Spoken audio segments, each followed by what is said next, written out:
Buradan bir dənə diş çıxır. Bu içəridə bir dənə diş var. Burada yəni yaşla keçibsə artıq çəkimsiz müalicə eləmək olar.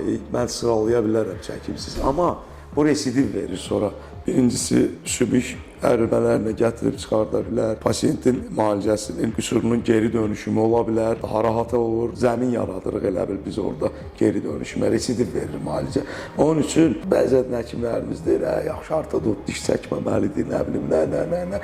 Mən razı deyiləm. Bütün dünyada dişlərin hardasa bir 50%-i demək olar çəkimlə aparılır. Çünki istər-istəməz gecikmələr olur. Pasiyentlərin çoxsu vaxtında gəlmir. Böyümə inkişaf bitdikdən sonra gəlirlər. Və yenə deyirəm, bu çəkiliş məsələsini biz xoşluqdan çəkmirik. Biz də məcbur hallarda məcburiyyətdən eləyirik ki, işimizi bir formada ideala yaxın tamamlaya bilək və müalicəmiz residivsiz olsun. Burada yenə deyirəm, bizim üçün vacib məsələ pasiyentin sağlamlığıdır, funksiyasının bərpasıdır, yaxşı funksiya verməkdir və estetikadır. 3 əsas mövhumun üzərindəyik, amma birinci, ikinci yeri ortodontlar üçün estetikadan əvvəl sağlamlıq və funksiya götürür.